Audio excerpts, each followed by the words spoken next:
नमस्कार साथियों, एनसीईआरटी कक्षा 10 भूगोल के पाठ नंबर 5 खनिज एवं ऊर्जा संसाधन में आपका स्वागत है। इससे पहले हमने आज सवेरे ज्योग्राफी का जो भूगोल के प्रश्न पूछे गए थे आपके टीजीटी 9-10 में, उन प्रश्नों को देखा था और आपने भी देखा कि वो जो प्रश्न पूछे गए थे वो हूबहू कक्षा 10 की एनसीईआरटी भूगोल से पूछे गए थे। और साथ में जो 6 से 8 का हमने कराया था तो उसमें आपने पाया था कि क्लास 9th का ये प्रश्न आए थे। क्लास 9th के भूगोल से प्रश्न डायरेक्टली पूछे गए थे।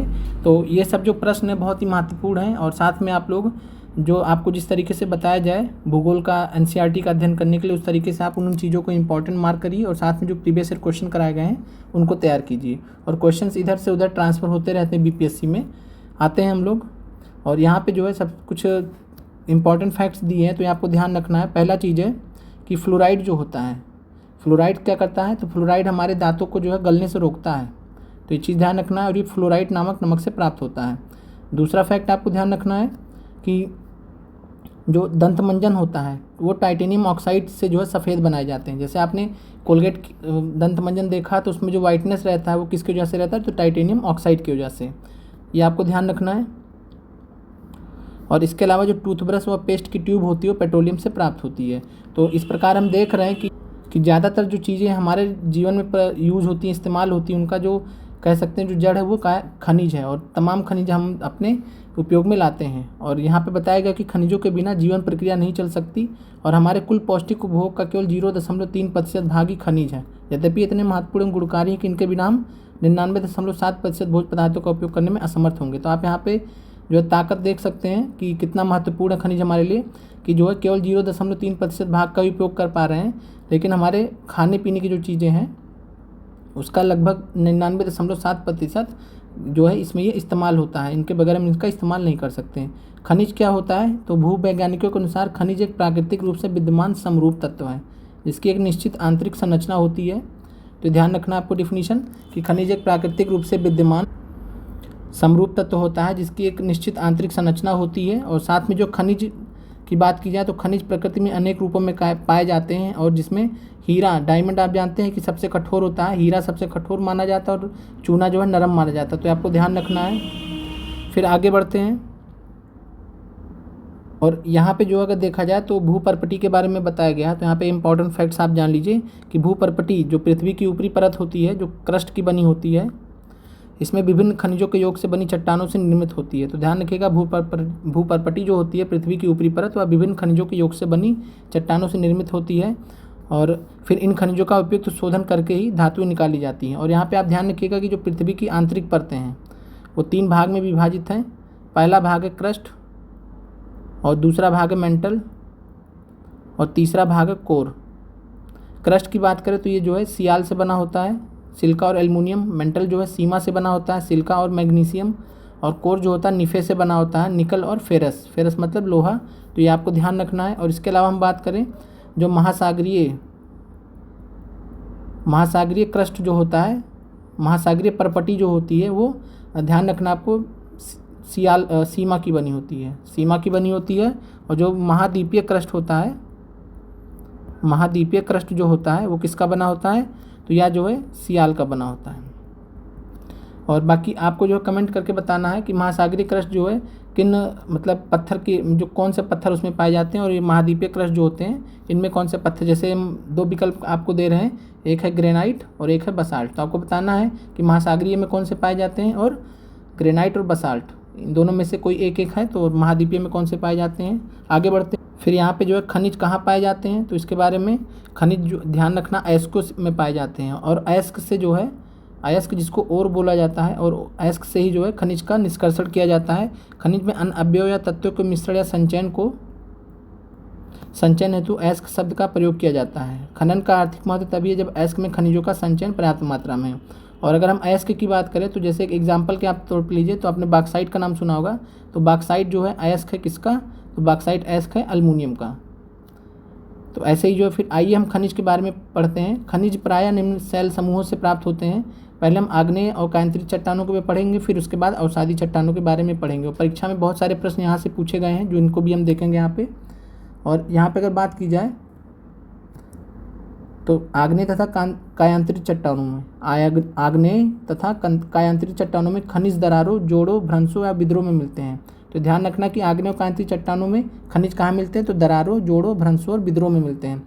छोटे जमाव सिरों के रूप में बृहद जमाव परत के रूप में पाए जाते हैं और इनका निर्माण भी अधिकतर उस समय होता है जब ये तरल अथवा गैसीय अवस्था में होते हैं और साथ में दरारों के सहारे भूपृष्ठ की ओर धकेले जाते हैं। ऊपर आते हुए ठंडे होकर जम जाते हैं और मुख्य धात्विक खनिज जैसे जस्ता, तांबा, जिंक, सीसा ये सब जो है इसी तरीके के सिराव और जमावों के रूप में प्राप्त होते हैं। तो ध्यान रखना जस्ता, तांबा, जिंक और सीसा यहाँ पे।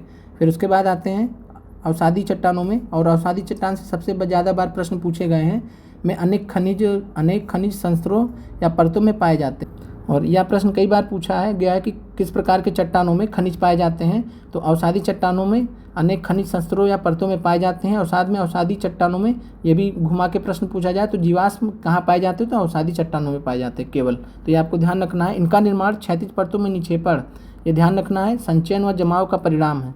तो जो अवसादी चट्टानों का निर्माण होता हुआ क्षैतिज परतों में निक्षेपण व संचयन व जमाव का परिणाम होता है। कोयला तथा कुछ अन्य प्रकार के लौह अयस्कों का निर्माण लंबी अवधि तक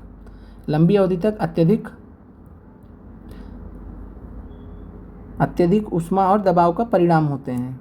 अत्यधिक ऊष्मा और दबाव का परिणाम होता है, यानी बहुत ज़्यादा हीट और बहुत ज़्यादा टेम्परेचर यहाँ पे, बहुत ज़्यादा प्रेशर यहाँ पे। और अवसादी चट्टानों में दूसरी श्रेणी के खनिजों में जिप्सम, पोटास, नमक व सोडियम सम्मिलित हैं। तो उधर आपका हो गया कोयला और साथ में इधर जो है आपका पोटास, नमक, जिप्सम और सोडियम शामिल हो गया। इनका निर्माण विशेषकर शुष्क प्रदेशों में वाष्पीकरण के फलस्वरूप होता है। तो जिप्सम, पोटास, नमक और सोडियम के बारे में जान लीजिए, इनका निर्माण कैसे होता है, तो ये शुष्क प्रदेशों में वाष्पीकरण के फलस्वरूप होता है। फिर आगे बढ़ते हैं और यहाँ पे खनिजों के निर्माण की एक अन्य विधि धरातलीय चट्टानों का अपघटन है। चट्टानों के घुलनशील तत्वों के अपरदन के पश्चात अयस्क वाली अवशिष्ट चट्टानें रह जाती हैं। बॉक्साइट का निर्माण इसी प्रकार होता है। तो ध्यान रखना कि बॉक्साइट का निर्माण जो है धरातलीय चट्टानों के अपघटन के कारण होता है। फिर आगे बढ़ते हैं पहाड़ियों व आधार के रूप में, पहाड़ियों के आधार तथा घाटी तल की रेत में जलोढ़ जमाव के रूप में भी कुछ खनिज पाए जाते हैं। ये निक्षेप प्लेसर निक्षेप के नाम से जाने जाते हैं। तो ध्यान रखिएगा प्लेसर निक्षेप क्या होता है कि पहाड़ियों के आधार तथा घाटी तल की रेत में जलोढ़ जमाव के रूप में कुछ खनिज पाए जाते हैं और ये कुछ निक्षेपों के रूप में पाए जाते हैं। उन निक्षेपों को हम प्लेसर निक्षेप कहा जाता है। और ये प्रायः ऐसे खनिज होते हैं जो जल द्वारा घर्षित नहीं होते हैं। तो जल द्वारा घर्षित ये नहीं होते हैं। कौन कौन होते हैं? सोना, चांदी, टिन व प्लेटिनम। तो ध्यान रखिएगा सोना, चांदी, टिन व प्लेटिनम जो है प्लेसर निक्षेप के रूप में पाए जाते हैं। आगे बढ़ फिर नेक्स्ट पॉइंट है महासागरीय जल में भी विशाल मात्रा में खनिज पाए जाते हैं। और फिर भी जो और बात करें तो नमक, मैग्नीशियम और ब्रोमीन। तो ध्यान रखना है नमक, मैग्नीशियम, ब्रोमीन ज़्यादातर समुद्री जल से ही प्रगहित होते हैं या डिराइव होते हैं, यहीं से मिलते हैं। महासागरीय तली मैग्नीज ग्रंथिकाओं में धनी है। तो ध्यान रखना है कि जो महासागरीय तली है वह मैग्नीज ग्रंथिकाओं नोडुल्स में धनी है, वहाँ पे ज़्यादा पाए जाते हैं। फिर महत्वपूर्ण है रैट होल तथ्य। रैट होल के बारे में जान लीजिए। और रैट होल के बारे में महत्वपूर्ण तथ्य क्या है कि रैट होल खनन कहाँ होता है, कहाँ फेमस है, तो मेघालय में फेमस है, ध्यान रखिएगा। तो रैट होल माइनिंग या रैट होल खनन मेघालय में फेमस है। और आइए समझते हैं कि जो रैट होल माइनिंग क्या है। तो उत्तर पूर्वी भारत के अधिकांश जनजातीय क्षेत्रों में खनिजों का स्वामित्व व्यक्तिगत व समुदायों को प्राप्त है। मेघालय में कोयला, लौह अयस्क, चूना पत्थर और डोलोमाइट के विशाल निक्षेप पाए जाते हैं। तो ध्यान रखिएगा मेघालय में क्या क्या पाया जाता है? कोयला, लौह अयस्क, चूना पत्थर व डोलोमाइट। जोवाई व चेरापूंजी में कोयले का खनन परिवार के सदस्य द्वारा एक लंबी संकीर्ण सुरंग के रूप में किया जाता है, जिसे रैट होल खनन कहते हैं। नेशनल ग्रीन ट्रिब्यूनल ने इन क्रियाकलापों को अवैध घोषित किया है और सलाह दिया कि इनको तुरंत रोका जाना चाहिए। तो आपको रैट होल माइनिंग पता होना चाहिए, मेघालय में होता है। फिर आते हैं लौह खनिज पे, बहुत ही महत्वपूर्ण है। तो लौह खनिज धात्विक खनिजों के कुल उत्पादन मूल्य के 3/4 भाग का योगदान करते हैं। तो आप महत्व समझ सकते हैं। ये धातु शोधन उद्योगों के विकास को मजबूत आधार प्रदान करते हैं। भारत अपनी घरेलू मांग को पूरा करने के पश्चात बड़ी मात्रा में धात्विक खनिजों का निर्यात करता है। निर्यात मतलब भेजता है दूसरे देशों में। फिर लौह अयस्क के बारे में देखते हैं। लौह अयस्क यहाँ से प्रश्न पूछा गया था और आपने सवेरे वह प्रश्न देखा भी था, प्रश्न था, उसको डिस्कस करते हैं आगे। लौह अयस्क एक आधारभूत खनिज है तथा औद्योगिक विकास की रीढ़ है। तो ध्यान रखिएगा, इसको हमने क्लास 8 भूगोल में भी पढ़ा था कि लौह अयस्क एक आधारभूत खनिज है तथा औद्योगिक विकास की रीढ़ है। भारत में लौह अयस्क के विपुल संसाधन विद्यमान है। भारत उच्च कोटि के लोहांश युक्त लौह अयस्क में धनी है। मैग्नेटाइट, ये पूछा गया था, क्या पूछा गया था? मैग्नेटाइट सर्वोत्तम प्रकार का लौह अयस्क जिसमें 70% लोहांश पाया जाता है। यही प्रश्न पूछा गया था जो हमने सवेरे डिस्कस किया था कि जो है किस लौह अयस्क में जो है सबसे ज़्यादा लोहांश पाया जाता है तो 70% मैग्नेटाइट में, तो ध्यान रखिएगा। और इसमें सर्वश्रेष्ठ चुंबकीय गुण होते हैं जो विद्युत उद्योगों में विशेष रूप से उपयोगी हैं। हेमेटाइट, दूसरा जान लीजिए कि 2 अयस्क होते हैं लौह अयस्क के मुख्यतः, तो पहला है मैग्नेटाइट और दूसरा है हेमेटाइट। हेमेटाइट सर्वाधिक महत्वपूर्ण औद्योगिक लौह अयस्क हैं, तो हेमेटाइट का जो है सबसे ज़्यादा इस्तेमाल होता है औद्योगिक लौह अयस्क के रूप में, तो ध्यान रखिएगा। और इसका सबसे ज़्यादा उपभोग भी हुआ है और इसके लोहांश की मात्रा जो है मैग्नेटाइट की अपेक्षा थोड़ी कम होती है। हो सकता है अगली बार ये पूछ लिया जाए, पिछली बार जो मैग्नेटाइट में पूछा गया है तो इस बार हो सकता है कि जो है लोहांश की मात्रा पूछ ले कि जो है कितना होता है हेमेटाइट में, तो हेमेटाइट में 50 से 60% तक पाया जाता है, तो हेमेटाइट में 50 से 60% तक, ध्यान रखिएगा। फिर आगे बढ़ते हैं और आपको जो कमेंट के माध्यम से बताना है कि जो है लौह अयस्क का जो समस्त उत्पादन होता है वो जो है, अगर आज की भी बात करेंगे हम तो यहीं पे है तो आपको बता दिया जा रहा है। तो लौह अयस्क का जो लगभग समस्त उत्पादन है वो 97% वो उड़ीसा, छत्तीसगढ़, कर्नाटक और झारखंड से प्राप्त हुआ है। और तो आपको यहाँ बताना है कि जो लेटेस्ट डाटा के अनुसार जो है लौह अयस्क के उत्पादन के मामले में नंबर 1 पर कौन सा राज्य है, यहाँ पे कुछ राज्य दिए गए हैं। आगे बढ़ते हैं। फिर बहुत ही महत्वपूर्ण परीक्षा दृष्टि से ध्यान रखिएगा, कुदरे शब्द को समझ लेते हैं। तो कुदरे शब्द का अर्थ है घोड़ा और कुदरे मुख के बारे में हमको जानना है। तो कर्नाटक के पश्चिमी घाट में सबसे ऊंची चोटी घोड़े के मुख से मिलती जुलती है और ये आप ध्यान रखिए कुदरे मुख जो है ये कर्नाटक में लौह अयस्क के लिए बहुत ही प्रसिद्ध है। तो जो है आप कुदरे मुख का नाम ध्यान रखिएगा, कुदरे मुख, और ये कहाँ पड़ता है, कर्नाटक में, और ये लौह अयस्क के लिए जाना जाता है। फिर आगे बढ़ते, फिर बैलाडीला की पहाड़ियाँ आपको ध्यान रखना। बैलाडीला की पहाड़ियाँ जो है ये बैल के डील से मिलती जुलती इसलिए इसका नाम पड़ा है। तो आपको ध्यान रखना है कि बैलाडीला की जो लौह अयस्क की जो खदानें हैं वो कहाँ पे, छत्तीसगढ़ में है। तो बैलाडीला आप ध्यान रखिएगा, बैलाडीला जो है, और ये हेमेटाइट के लिए फेमस है, हेमेटाइट लौह अयस्क के लिए फेमस है, तो ध्यान रखिएगा छत्तीसगढ़ में, छत्तीसगढ़ में। और ये सब प्रश्न कई बार परीक्षा में पूछे गए हैं तो आपको ध्यान रखना है। फिर आगे है भारत में लौह अयस्क की पेटियाँ, पहला है उड़ीसा झारखंड पेटी। तो उड़ीसा में उच्च कोटि के हेमेटाइट किस्म का लौह अयस्क मयूरभंज, ध्यान रखिएगा, मयूरभंज व केंदुझर जिलों में बादाम पहाड़ खदानों से निकाला जाता है। तो ये ध्यान रखिएगा कि उड़ीसा में उच्च कोटि का हेमेटाइट का लौह अयस्क जो है मयूरभंज पहला, और केंदुझर जिलों में बादाम पहाड़ खदानों से निकाला जाता है। तो बादाम पहाड़ खदान ध्यान रखिएगा। और इसी प्रकार जो है झारखंड के सिंहभूम जिलों में गुआ और नोआ मंडी से हेमेटाइट अयस्क का खनन किया जाता है। और ये सभी पॉइंट्स जो है नोआ मंडी, हेमेटाइट अयस्क, ये सब प्रश्न पूछे गए हैं। फिर आगे देखते हैं तो दुर्ग, बस्तर, चंद्रपुर पेटी। और अगर हम इसकी बात करें तो यह पेटी जो है महाराष्ट्र और छत्तीसगढ़ राज्यों के अंतर्गत पाई जाती है। छत्तीसगढ़ के बस्तर जिले में बैलाडीला पहाड़ी श्रृंखलाओं में, बैलाडीला पहाड़ी श्रृंखलाओं में अति उत्तम कोटि का हेमेटाइट पाया जाता है। तो ध्यान रखिएगा कि बैलाडीला हमने ऊपर भी बताया कि हेमेटाइट के लिए जाना जाता है छत्तीसगढ़ में, और इसमें गुणवत्ता लौह के 14 जमाव मिलते हैं। तो ध्यान रखिएगा इस चीज़ को। और अगर बात की जाए जो बैलाडीला की पहाड़ों से जो हेमेटाइट खदान मिलते, हेमेटाइट अयस्क मिलते हैं, तो इन खदानों का जो लौह अयस्क होता है वो विशाखापत्तनम पत्तन से जापान और दक्षिण कोरिया को निर्यात किया जाता है। तो ये भी प्रश्न पूछा गया था, तो आप ध्यान रखिएगा कि बैलाडीला पहाड़ी श्रृंखलाओं से जो हमें हेमेटाइट उत्तम कोटि का मिलता है, हम उसको क्या करते हैं, तो उनको जो विशाखापत्तनम पत्तन से जो है जापान और दक्षिण कोरिया को निर्यात करते हैं। फिर आगे है बल्लारी, चित्रदुर्ग, चिकमंगलुरु, तुमकुरू पेटी। तो बल्लारी, चित्रदुर्ग, चिकमंगलुरु, तुमकुरू पेटी ये कर्नाटक में स्थित है, और कर्नाटक में इस पेटी में लौह अयस्क की बृहत राशि संचित है।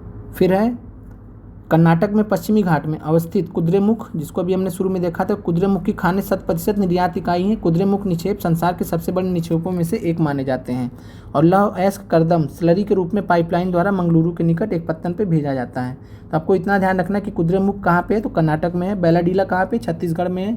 और बैलाडीला से प्राप्त खदानें जो प्राप्त हेमेटाइट का अयस्क है उसको हम बाहर एक्सपोर्ट करते हैं।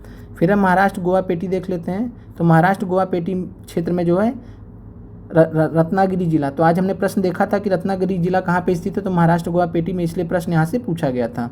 और यहाँ का लोहा उत्तम प्रकार का नहीं है, तथापि इसका दक्षता से दोहन किया जाता है। मर्मागांव पत्तन से इसका निर्यात किया जाता है। फिर अगला है मैग्नीज़।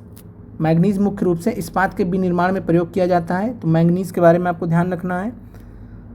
और इस 1 टन इस्पात बनाने में लगभग 10 किलो मैग्नीज़ की आवश्यकता होती है। इसका उपयोग ब्लीचिंग पाउडर, कीटनाशक दवा में पेंट बनाने में भी किया जाता है। तो प्रश्न पूछा जा सकता है, अलग अलग उपयोग करने के लिए ऑप्शंस में दे देगा, तो आपको ध्यान रखना मैग्नीज़ के बारे में। यहाँ पे अगला पॉइंट बताया गया है कि भारत में उड़ीसा मैंगनीज का सबसे बड़ा उत्पादक राज्य है। अब आपको चेक करके बताना है कि लेटेस्ट डाटा के अनुसार, ये तो पुराना है, लेटेस्ट डाटा के अनुसार जो है भारत में जो है कौन सा राज्य मैंगनीज का सबसे बड़ा उत्पादक है। अगर कोई भी कमेंट करेगा तो मैं उसका सही जवाब दे भी दूंगा, आप लोग प्रयास कीजिए। आगे बढ़ते हैं, फिर आते हैं तांबे पे। तो यहाँ पे तांबा जो किसके अंतर्गत, हमें अलौह खनिज के अंतर्गत पढ़ना है, जो लौह के अंतर्गत नहीं आते, अलौह खनिज। और पहला तांबा।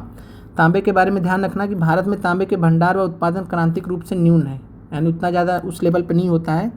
घातवर्ध यानी मैलिएबल, तन्य और ताप सुचालक होने के कारण तांबे का उपयोग मुख्यतः बिजली के तार बनाने, इलेक्ट्रॉनिक्स और रासायनिक उद्योगों में किया जाता है। तो ये सब तो आप लोग को पता है। ये आपको ध्यान रखना है कि मध्य प्रदेश की बालाघाट खदानें देश का लगभग 52% तांबा उत्पादन करती हैं।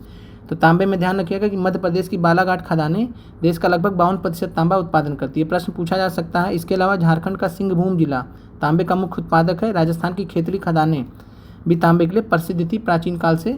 और यह प्रश्न कई बार पूछा गया है। खेतड़ी खदान आप लोगों में से कई लोग जानते भी होंगे। तो यहाँ पे ध्यान रखना है कि तांबे की बात की जाए तो मध्य प्रदेश की बालाघाट खदान, और साथ सबसे ज़्यादा जो उत्पादन होता है यहाँ पे 52% तांबे का झारखंड का सिंहभूम जिला, और साथ में राजस्थान की खेतड़ी खदान। फिर बॉक्साइट पे आते हैं। और बॉक्साइट जो है ये एल्युमिनियम का अयस्क होता है। तो एल्युमिनियम का अयस्क होता है और अनेक अयस्कों में एल्युमिनियम पाया जाता है, परंतु सबसे अधिक एल्यूमिना के लिए जैसे दिखने वाले पदार्थ बॉक्साइट से ही प्राप्त किए जाते हैं। तो आप समझ सकते हैं कि बॉक्साइट जो सबसे महत्वपूर्ण अयस्क है एल्युमिनियम का, और इसमें सबसे अधिक क्या पाया जाता है, एल्यूमिना क्ले। ये पदार्थ है जो इसमें पाया जाता है। बॉक्साइट निक्षेपों की रचना एल्युमिनियम सिलिकेटों से समृद्ध व्यापक भिन्नता वाले चट्टानों के विघटन से होती है। एल्युमिनियम एक महत्वपूर्ण धातु है क्योंकि यह लौह जैसी शक्ति के साथ अत्यधिक हल्का एवं सुचालक होता है। इसमें अत्यधिक घातवर्धता मेलिबिलिटी भी पाई जाती है। और बॉक्साइट से रिलेटेड आपको फैक्ट ध्यान रखना है कि विश्व स्तर पे ऑस्ट्रेलिया जो बॉक्साइट का सबसे बड़ा उत्पादक देश है। ये प्रश्न पूछा गया था टीआरई में, इसलिए यहाँ पे आपको बताया जा रहा है। और आपको कमेंट के माध्यम से बताना है कि बॉक्साइट के उत्पादन में जो है कौन सा राज्य भारत का प्रथम स्थान पे है। आगे बढ़ते हैं और बात की जाए तो भारत में बॉक्साइट के जो निक्षेप हैं कहाँ कहाँ पाए जाते हैं। तो भारत में बॉक्साइट के निक्षेप अमरकंटक पठार, मैकाल पहाड़ी और बिलासपुर कटनी के पठारी प्रदेशों में पाए जाते हैं। तो ध्यान रखना है। और यहाँ पे उड़ीसा भारत का सबसे बड़ा बॉक्साइट उत्पादक राज्य है, और ये पुराना डाटा है, और इसलिए मैं आपसे जो है कहूँगा कि आप जो है लेटेस्ट डाटा एक बार चेक करिए और बताइए। अगर सही आंसर आप बताएंगे तो मैं उसको कन्फर्म भी कर दूँगा आपको कमेंट में। और यह कोरापुट जिले में पंचपतमाली निक्षेप राज्य सबसे महत्वपूर्ण बॉक्साइट निक्षेप हैं। तो आप कोरापुट जिले का नाम सुने होंगे, इस बार प्रश्न पूछा गया था करंट अफेयर से रिलेटेड। तो उड़ीसा भारत का सबसे बड़ा बॉक्साइट उत्पादक राज्य है 2018-19 के अकॉर्डिंग, और कोरापुट जिले में पंचपतमाली निक्षेप जो है राज्य के सबसे महत्वपूर्ण बॉक्साइट निक्षेप हैं। तो पंचपतमाली निक्षेप ध्यान रखिएगा, ये उड़ीसा में है, कोरापुट जिले में, और ये बॉक्साइट निक्षेप के अंतर्गत आते हैं। फिर आगे बढ़ते हैं, एक इंपॉर्टेंट तथ्य देख लेते हैं, दिया गया है। तथ्य क्या है कि एल्युमिनियम की खोज के बाद सम्राट नेपोलियन तृतीय अपने कपड़ों पर एल्युमिनियम से बने हुक व बटन पहनता था तथा अपने खास मेहमानों को एल्युमिनियम से बने बर्तनों में भोजन कराता था, तथा आम मेहमानों को सोने व चांदी के बर्तनों में भोजन परोसा जाता है। इस घटना के 30 वर्ष बाद पेरिस में भिखारियों के पास एल्युमिनियम के बर्तन एक आम बात थी। तो आप समझ सकते हैं कि जो है जैसे जैसे खोज होती गई वैसे वैसे इनका इस्तेमाल जो है कितने नाटकीय ढंग से किया जा रहा है। फिर आते हैं आधात्विक खनिज में देख लेते हैं। तो अभ्रक महत्वपूर्ण है। अभ्रक एक ऐसा खनिज है जो प्लेटो अथवा पत्रड़ क्रम में पाया जाता है। तो ध्यान रखना कि अभ्रक जो है प्लेटो अथवा पत्रड़ क्रम में पाया जाता है। इसका चादरों में विपाटन स्प्लिट आसानी से हो सकता है। ये परतें इतनी महीन हो सकती है कि इनकी 1000 परतें कुछ सेंटीमीटर ऊंचाई में समाहित हो सकती हैं। अभ्रक पारदर्शी होते हैं, काले होते हैं, हरे, लाल, पीले अथवा भूरे रंग का हो सकता है। तो पारदर्शी ध्यान रखिएगा। फिर अभ्रक का महत्व देख लेते हैं। तो इसकी सर्वोच्च परावैद्युत शक्ति, ऊर्जा ह्रास का निम्न गुणांक, विषवंशन के गुण और उच्च वोल्टेज की प्रतिरोधकता के कारण अभ्रक विद्युत का व इलेक्ट्रॉनिक उद्योगों में प्रयुक्त होने वाले अपरिहार्य यानी जरूरी खनिजों में से एक है। अभ्रक के निक्षेप कहाँ पाए जाते हैं। तो अभ्रक के निक्षेप छोटा नागपुर पठार के उत्तरी पठारी किनारों पर पाए जाते हैं। बिहार झारखंड बहुत महत्वपूर्ण है। कोडरमा, गया, हजारीबाग, पेटी अग्रणी उत्पादक हैं। तो कोडरमा झारखंड में ध्यान रखिएगा किसके लिए फेमस है, अभ्रक के उत्पादन के लिए। राजस्थान के मुख्य अभ्रक उत्पादक क्षेत्र अजमेर के पास है। आंध्र प्रदेश की नेल्लोर अभ्रक पेटी भी देश की महत्वपूर्ण पेटी है। तो ये भी ध्यान रखना। चट्टानी खनिज में हम देखते हैं तो चूना पत्थर लाइमस्टोन, और चूना पत्थर कैल्शियम या कैल्शियम कार्बोनेट या मैग्नीशियम कार्बोनेट से बनी चट्टानों में पाया जाता है। तो ध्यान रखना आपको कि चूना पत्थर कहाँ पे पाया जाता है। तो या कैल्शियम कार्बोनेट तथा मैग्नीशियम कार्बोनेट से बनी चट्टानों में पाया जाता है। यहाँ अधिकांशतः अवसादी चट्टानों में पाया जाता है। ध्यान रखिएगा, अवसादी चट्टानों में पाया जाता है, हमने ऊपर पढ़ा भी था। और अवसादी चट्टान जो किसके लिए फेमस होते हैं, तो ये जो है कोयला खनिज वगैरह इसमें पाए जाते हैं, जीवाश्म वगैरह पाए जाते हैं, जीवाश्मों के लिए फेमस है। चूना पत्थर ध्यान रखिएगा सीमेंट उद्योग का आधारभूत कच्चा माल होता है। तो प्रश्न कई बार पूछा गया कि सीमेंट उद्योग का आधारभूत कच्चा माल क्या होता है, तो चूना पत्थर। और लौह प्रगलन की भट्टियों के लिए अनिवार्य है। लौह प्रगलन का मतलब होता है आयरन स्मेल्टिंग। आयरन स्मेल्टिंग का जो प्रक्रिया होता है, लौह प्रगलन की प्रक्रिया में जो भट्टियों में इस्तेमाल होता है, तो उसके लिए जो है इसका जो है चूना पत्थर का होना जरूरी है। और फिर यहाँ पे आपको ध्यान रखना, झरिया जो कोयला खदान है, तो झरिया कोयला खदान जो है ये धनबाद में है। और धनबाद आप जानते हैं कि कहाँ पे है। अब आते हैं परीक्षा दृष्टि से बहुत ही महत्वपूर्ण देख लेते हैं ऊर्जा संसाधनों को। और यहाँ पे जो है आपको ध्यान रखना है कि ऊर्जा संसाधनों को परंपरागत तथा गैर परंपरागत साधनों में वर्गीकृत किया जाता है। और यह प्रश्न कई बार पूछा गया है। और यहाँ पे परंपरागत साधनों में लकड़ी, उपले, कोयला, पेट्रोलियम, प्राकृतिक गैस तथा विद्युत, जल विद्युत और ताप विद्युत दोनों आते हैं। तो ध्यान रखिएगा परंपरागत साधनों में लकड़ी, उपले, कोयला, पेट्रोलियम, प्राकृतिक गैस या विद्युत, जल विद्युत भी और साथ में ताप विद्युत भी, ये सब जो है परंपरागत साधनों के अधीन है। और परंपरागत साधन जो होते हैं वो सामान्यतः देखा गया है कि अनवीकरणीय होते हैं। देख पा रहे हैं आप कि अनवीकरणीय संसाधन यहाँ पे रखे गए हैं। आगे गैर परंपरागत साधनों की बात करें तो गैर परंपरागत साधनों में सौर ऊर्जा, पवन ऊर्जा, ज्वारीय ऊर्जा, भूतापीय ऊर्जा, बायोगैस ऊर्जा और परमाणु ऊर्जा शामिल किए जाते हैं। तो याद कर लीजिए। और 15 मार्च को भी यह प्रश्न पूछा गया था और वहाँ आंसर था भूतापीय ऊर्जा जो है वो गैर परंपरागत साधन था ऊर्जा का। तो गैर परंपरागत साधनों में सौर ऊर्जा, पवन ऊर्जा, ज्वारीय ऊर्जा, भूतापीय ऊर्जा, बायोगैस ऊर्जा और परमाणु ऊर्जा शामिल किए जाते हैं। और बात करें परंपरागत ऊर्जा के स्रोत में, तो हमारे पास सबसे पहला है कोयले के बारे में देखते हैं। तो भारत में कोयला बहुतायत में पाया जाता है और जीवाश्म ईंधन है ये। और यह देश की ऊर्जा आवश्यकता का महत्वपूर्ण भाग प्रदान करता है। और इसको जो है इसका उपयोग ऊर्जा उत्पादन तथा उद्योगों एवं घरेलू जरूरतों के लिए ऊर्जा की आपूर्ति के लिए किया जाता है। और ये कोयले पे हम लोग ज़्यादा ही निर्भर हैं। और यहाँ पे जो है कोयले का हमने देखा कि निर्माण कैसे होता है, तो पादप पदार्थों के लाखों वर्षों तक संपीड़न से होता है। और ये अवसादी चट्टानों में पाए जाते हैं। और इसलिए संपीड़न की मात्रा, गहराई और दबने के समय के आधार पर कोयला अनेक रूपों में पाया जाता है। जैसे अगर हम बात करें तो जो है एंथ्रासाइट कोयला होता है। एंथ्रासाइट कोयला आपने सुना होगा। तो एंथ्रासाइट कोयला जो होता है सबसे अच्छा कोयला माना जाता है, सबसे अच्छा कोयला माना जाता है। और इसके अलावा जो होता है बिटुमिनस कोयला होता है और लिग्नाइट कोयला होता है। और यहाँ पे जो है ध्यान रखना है दलदलों में क्षय होते पादपों से पीट उत्पन्न होता है। तो पीट कोयला आप ध्यान रखिएगा कि दलदलों में क्षय होते पादपों से क्या उत्पन्न होता है, तो पीट कोयला उत्पन्न होता है, जिसमें कम कार्बन, नमी की उच्च मात्रा व निम्न ताप क्षमता होती है। लिग्नाइट एक निम्न कोटि का भूरा कोयला होता है। लिग्नाइट के बारे में ध्यान रखिएगा, प्रश्न पूछा गया कई बार कि लिग्नाइट के निक्षेप कहाँ पाए जाते हैं। और यह मुलायम होने के साथ अधिक नमी युक्त होता है। लिग्नाइट के प्रमुख भंडार कहाँ पाए जाते हैं, तो तमिलनाडु के नवेली में। तो नवेली कई बार पूछा गया है, लिग्नाइट के लिए फेमस है। और यह विद्युत उत्पादन में प्रयोग किए जाते हैं। गहराई में दबे तथा अधिक उत्पादन से प्रभावित कोयलों को बिटुमिनस कोयला कहा जाता है। तो ध्यान रखिएगा गहराई में दबे और अधिक तापमान से प्रभावित कोयलों को हम क्या कहते हैं, तो बिटुमिनस कोयला कहते हैं। और वाणिज्यिक प्रयोग में ध्यान रखिए, वाणिज्यिक प्रयोग में सर्वाधिक लोकप्रिय है। फिर है कि अगला पॉइंट है कि धातु शोधन के में उच्च श्रेणी के बिटुमिनस कोयले का प्रयोग किया जाता है और जिसका लोहे के प्रगलन में विशेष महत्व है। आयरन स्मेल्टिंग में बहुत महत्व है। एंथ्रासाइट सर्वोत्तम गुण वाला कठोर कोयला है, ध्यान रखिएगा। फिर अगर बात करें बहुत महत्वपूर्ण है, भारत में कोयला दो प्रमुख भूगर्भिक युगों के शैल क्रम में पाया जाता है। पहला गोंडवाना जिसकी आयु 200 लाख वर्ष से कुछ अधिक है। दूसरा टर्सरी निक्षेप जो 55 लाख वर्ष पुराने हैं। और यहाँ पे बात करें तो गोंडवाना कोयले जो धातु शोधन कोयला है के प्रमुख संसाधन दामोदर घाटी। तो ध्यान रखिएगा दामोदर घाटी जो कि पश्चिम बंगाल और झारखंड क्षेत्र में, झरिया, रानीगंज, बोकारो ये क्षेत्र ध्यान रखिएगा, ये गोंडवाना कोयले से जो है संबंधित है। साथ में गोदावरी, महानदी, सोन और वर्धा नदी घाटियों में भी कोयले के जमाव पाए जाते हैं। और अगर हम बात करें, बहुत इंपॉर्टेंट फैक्ट आपको ध्यान रखना है कि भारत में कुल कोयला भंडार के 98% जो कोयले होते हैं वो कौन से होते हैं, तो गोंडवाना कोयला। तो गोंडवाना कोयला जो है, गोंडवाना कोयले का आप महत्व समझ सकते हैं कि 98% जो है भंडार का ये भाग है भारत के। और जो उत्पादन के दृष्टि से देखेंगे तो कुल कोयले के उत्पादन की दृष्टि में 99% उत्पादन जो है, 99% उत्पादन गोंडवाना कोयले का होता है। यह भी प्रश्न कई बार पूछा गया है। आते हैं टर्सरी कोल के बारे में देखते हैं। टर्सरी कोल जो है उत्तर पूर्वी राज्यों जैसे मेघालय, असम, अरुणाचल और नागालैंड में पाया जाता है। और ये आपको ध्यान रखना टर्सरी कोयले के बारे में। और कोयला एक स्थूल पदार्थ होता है जिसका प्रयोग करने पर भार घटता है क्योंकि यह राख में परिवर्तित हो जाता है। इसी कारण भारी उद्योग, ताप उद्योग, विद्युत गृह, कोयला क्षेत्रों अथवा उनके निकट ही स्थापित किए जाते हैं। फिर आते हैं पेट्रोलियम पे। तो पेट्रोलियम जो है भारत में कोयले के पश्चात ऊर्जा का दूसरा प्रमुख साधन पेट्रोलियम है। पेट्रोलियम को हम खनिज तेल भी कहते हैं और यह ताप व प्रकाश के लिए ईंधन, मशीनों को, स्नेहक और अनेक विनिर्माण उद्योगों को कच्चा माल प्रदान करता है। और तेल शोधनशालाएँ संश्लेषित वस्त्र, उर्वरक व असंख्य रासायनिक उद्योगों में एक नोडीय बिंदु का काम करती हैं। और यहाँ पे आपको जो ध्यान रखना है कि भारत में अधिकांश पेट्रोलियम की उपस्थिति टर्सरी युग की सेल संरचनाओं के अपनति व भ्रंश ट्रैप में पाई जाती है। तो कोयला हो गया गोंडवाना कोल में सबसे ज़्यादा, और अधिकांश पेट्रोलियम जो है ये टर्सरी युग की सेल संरचनाओं के अपनति व भ्रंश ट्रैप में पाई जाती है।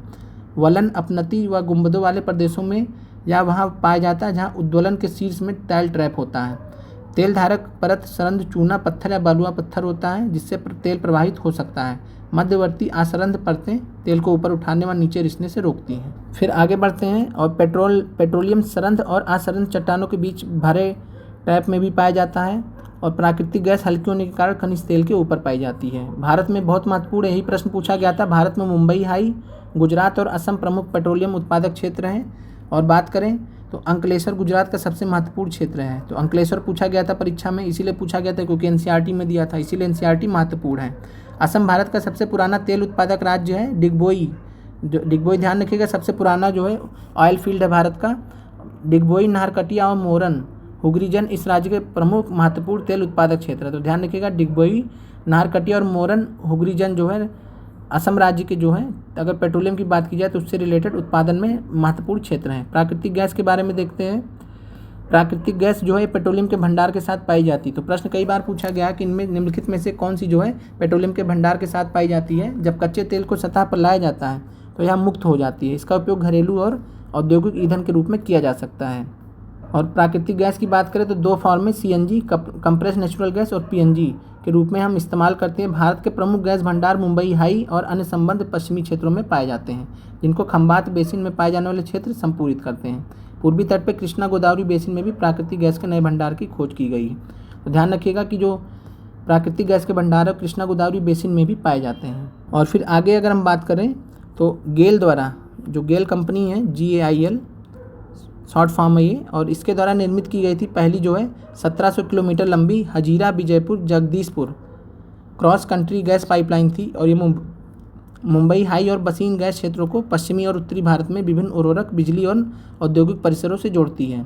यह गैस पाइपलाइनों ने भारत गैस बाजार के विकास को गति प्रदान की है। तो ध्यान रखिएगा, 1700 किलोमीटर लंबी है Hazira Vijaypur Jagdishpur cross country gas pipeline. और किसको किसको जोड़ा है तो मुंबई हाई और बसीन गैस क्षेत्रों को पश्चिमी और उत्तर भारत में। फिर विद्युत के बारे में देख लेते हैं। आधुनिक विश्व में विद्युत के अनुप्रयोग इतने ज़्यादा विस्तृत हो गए कि इनके प्रति उपभोग को विकास का सूचकांक माना जाता है। विद्युत मुख्यतः दो प्रकार से उत्पन्न की जाती हैं। प्रवाही जल से जो हाइड्रो टर्बाइन चलाकर जल विद्युत उत्पन्न करता है। दूसरा अन्य ईंधन जैसे कोयला, पेट्रोलियम और प्राकृतिक गैस को जलाने से टर्बाइन चलाकर ताप विद्युत उत्पन्न की जाती है। एक बार उत्पन्न हो जाने पर विद्युत एक जैसी ही होती है। फिर है जो है गैर परंपरा ऊर्जा के साधन, आइए इनके बारे में पढ़ते हैं। और पहला है परमाणु अथवा आणविक ऊर्जा, और इसके रिलेटेड आपको जो है आपको फैक्ट ध्यान रखने हैं, परमाणु अथवा आणविक ऊर्जा। और इससे रिलेटेड जो आपको फैक्ट ध्यान रखने की यूरेनियम और थोरियम जो झारखंड और राजस्थान की अरावली पर्वत श्रृंखला में पाए जाते हैं। तो यूरेनियम और थोरियम झारखंड और राजस्थान की अरावली पर्वत श्रृंखला में पाए जाते का प्रयोग परमाणु अथवा आणविक ऊर्जा के उत्पादन में किया जाता है। केरल में मिलने वाली मोनाजाइट रेत में भी थोरियम की मात्रा पाई जाती है, तो याद रखिएगा। और केरल में मिलने ये मोनाजाइट रेत जो है ये पूछा गया कई बार परीक्षा में कि केरल में कहाँ पे पाई जाती है, तो केरल पे। और जो है मोनाजाइट रेत, और मोनाजाइट रेत में क्या पाया जाता है तो थोरियम पाया जाता है। और इसके अलावा जो है यूरेनियम और थोरियम झारखंड तथा राजस्थान की अरावली पर्वत श्रृंखलाओं में भी पाए जाते हैं। फिर आगे है सौर ऊर्जा। भारत एक उष्णकटिबंधीय देश है, जानते ही हैं, और यहाँ सौर ऊर्जा के दोहन की असीम संभावनाएं हैं। इसलिए जो है इंटरनेशनल सोलर अलायंस का 2015 में जो है फॉर्मेशन किया गया था भारत और फ्रांस के जो है द्वारा। फिर आगे बढ़ते हैं सौर ऊर्जा में जो है बात करें तो फोटोवोल्टेइक प्रौद्योगिकी का उपयोग होता है। इससे धूप को सीधे विद्युत में परिवर्तित कर देते हैं। तो प्रश्न कई बार पूछा कि सौर ऊर्जा में है किसका इस्तेमाल होता है, तो फोटोवोल्टेइक सेल्स का। तो ध्यान रखिएगा, फोटोवोल्टेइक सेल्स, जिनको सोलर सेल्स भी कहते हैं। और अगर हम बात करें तो भारत का सबसे बड़ा सोलर प्लांट भारत का सबसे बड़ा सोलर प्लांट कहाँ पे स्थित है? तो माधापुर भुज, माधापुर जगह है भुज में, भुज कहाँ पे? गुजरात में। तो ध्यान रखिएगा माधापुर जो है ये भारत का सबसे बड़ा सोलर प्लांट। फिर आगे बढ़ते हैं, पवन ऊर्जा में आते हैं। और भारत में पवन ऊर्जा फार्म की विशालतम पेटी, ध्यान रखिएगा भारत में पवन ऊर्जा फार्म की विशालतम पेटी तमिलनाडु में नागरकोइल से मदुरई तक स्थित है। तो ध्यान रखिएगा। और लक्षद्वीप में भी जो है महत्वपूर्ण पवन ऊर्जा फार्म है। और नागरकोइल तथा जैसलमेर देश में पवन ऊर्जा के प्रभावी उपयोग के लिए माने जाते हैं। फिर जो है बायोगैस, ध्यान रखिएगा। और ये सब हम क्या पढ़ रहे हैं? तो गैर परंपरागत साधन पढ़ रहे हैं, किसके? ऊर्जा के। तो गैर परंपरागत साधन के ऊर्जा के अंतर्गत बायोगैस। और फिर इसके अलावा अगर हम बात करें तो टाइडल एनर्जी भी हमने देखा है। और जो ज्वारीय ऊर्जा होती है, ज्वारीय ऊर्जा ध्यान रखिएगा महत्वपूर्ण परीक्षा दृष्टि से। महासागरीय तरंगों का प्रयोग विद्युत उत्पादन के लिए किया जाता है। संकरी खाड़ी के आर पार बाढ़ द्वारा बनाकर बांध बनाए जाते हैं। उच्च ज्वार में इस संकरी खाड़ी नुमा प्रवेश द्वार से पानी भीतर भर जाता है और द्वार बंद होने पर बांध में ही रह जाता है। बाढ़ द्वार के बाहर ज्वार उतरने पर बांध के पानी को इसी रास्ते पाइप द्वारा समुद्र की तरफ बहाया जाता है, जो उस ऊर्जा उत्पादक टरबाइन को आगे ले जाता है। ये सब याद आपको नहीं रखना, याद कर रखना कि भारत में खंबात की खाड़ी, कच्छ की खाड़ी, पश्चिमी तट पर गुजरात में, पश्चिम बंगाल में सुंदरवन क्षेत्र में गंगा के डेल्टा में ज्वारीय तरंगों द्वारा ऊर्जा का उत्पादन करने की आदर्श दशाएं उपस्थित है। तो यह भी प्रश्न पूछा गया था कि भारत में जो है ज्वारीय ऊर्जा कहाँ उत्पादन होता है? तो आंसर था आपका सुंदरवन भी था एक तरफ और दूसरी तरफ खंबात की खाड़ी भी थी। फिर आते हैं भूतापीय ऊर्जा पे। और अगर हम भूतापीय ऊर्जा की बात करें तो भूतापीय ऊर्जा के बारे में भी प्रश्न आया था। और भूतापीय ऊर्जा हम किसको बोलते हैं? Geothermal energy. और इस बार 15 मार्च को भी प्रश्न आया था कि निम्नलिखित में से कौन सा जो है गैर परंपरागत साधन ऊर्जा का? तो आंसर था आपका भूतापीय ऊर्जा। फिर अगला प्रश्न आगे था कि पृथ्वी के आंतरिक भागों में भूतापीय ऊर्जा क्या होती है? तो पृथ्वी के आंतरिक भागों में ताप का प्रयोग कर उत्पन्न की जाने वाली विद्युत को भूतापीय ऊर्जा कहते हैं। और भूतापीय ऊर्जा से रिलेटेड जो है आपको ध्यान रखना है कि जो महत्वपूर्ण 2 जगह हैं आपके, और 2 महत्वपूर्ण जगह कौन से हैं? तो भारत में सैकड़ों गर्म पानी के चश्मे हैं जिनका विद्युत उत्पादन में प्रयोग किया जा सकता है। भूतापीय ऊर्जा के दोहन के लिए भारत में 2 प्रायोगिक परियोजनाएं शुरू की गई हैं। एक हिमाचल प्रदेश में मणिकरण के निकट पार्वती घाटी इसमें स्थित है, दूसरा लद्दाख में पूगा घाटी में स्थित है। तो यह भी प्रश्न हमने मॉर्निंग में देखा था भूगोल में। तो आपने देखा कि लगभग क्या मतलब 40 के 40 प्रश्न जो यहीं से उठा लिए गए थे। और अब वो अलग सेगमेंट्स के लिए, प्राइमरी के लिए बहुत महत्वपूर्ण है, 6 से 8 के लिए महत्वपूर्ण है। जो 6 से 8 में पूछा गया वो प्राइमरी के लिए महत्वपूर्ण है, जो प्राइमरी में पूछा गया वो और सबके लिए महत्वपूर्ण है। और प्रश्नों का जो एक स्टैंडर्ड है वो समान ही है। तो हिमाचल प्रदेश में मणिकरण के निकट पार्वती घाटी में स्थित है, दूसरा लद्दाख में पूगा घाटी। तो ध्यान रखिएगा कि जो भूतापीय परियोजनाएं भारत में कहाँ स्थित है? तो पार्वती घाटी हिमाचल प्रदेश में मणिकरण के पास और लद्दाख में पूगा घाटी में। आइए प्रश्न पे चलते हैं। प्रश्न था निम्नलिखित में से कौन सा खनिज अपक्षयित पदार्थ के अवशिष्ट भार को त्यागता हुआ चट्टान के अपघटन से बनता है? तो यह हमने प्रश्न देख लिया, आपको कमेंट के माध्यम से आंसर बताना है। फिर है, और जो सही आंसर बताएगा उसी को मैं कन्फर्म करूँगा। और आप लोग कमेंट भी नहीं करते हैं तो इस वजह से जो है एक कन्वर्सेशन नहीं बन पाता आपसे। फिर है, झारखंड में स्थित कोडरमा निम्नलिखित में से किस खनिज का अग्रणी उत्पादक है? तो इसका सही आंसर है अभ्रक। फिर है, निम्नलिखित चट्टानों में से किस चट्टानों में के स्तरों में खनिज का निक्षेपण और संचयन होता है? कई बार परीक्षा में प्रश्न पूछा जा चुका है और इसका आंसर है, इसको हम बोलते हैं तलछटी चट्टानें। तलछटी चट्टानें को जिसको हमने अवसादी चट्टान भी बोला है, तो अवसादी चट्टान। तो ध्यान रखिएगा कि तलछटी चट्टानों को ही अवसादी चट्टानें बोलते हैं। और मोनाजाइट रेत में निम्नलिखित में से कौन सा खनिज पाया जाता है? तो आंसर है थोरियम। तो आज की क्लास यहीं पे समाप्त होती है। अब इसके बाद जो है भूगोल के जो है आगे की कक्षाओं में हम समाप्ति होने वाले हैं आपके। और इसके बाद फिर जो है अब NCERT साइंस की क्लासेस आपकी स्टार्ट होंगी और ऑलरेडी चल रही हैं। क्लास 10th NCERT आपको कवर कराई जाएगी पूरी। और क्लास 10th NCERT में अगर देखा जाए तो हमने चैप्टर 1 और चैप्टर 2 कर लिया है, जिसको हम आगे पूरा करेंगे। और इस वीडियो के बाद जो है भूगोल के एक वीडियो आपका और आएगा और उसमें आपको जो है अगले चैप्टर के बारे में बताया जाएगा सारांश में। और बहुत महत्वपूर्ण परीक्षा दृष्टि से आपने देख ही लिया है पेपर को सवेरे और देख पा रहे कि कितना प्रश्न पूछा गया और यही प्रश्न बार बार रिपीट होते रहते हैं। तो आप लोग इसी हिसाब से जो है NCERT के महत्व को समझें। मिलते हैं अगले वीडियो में। जय हिंद साथियों।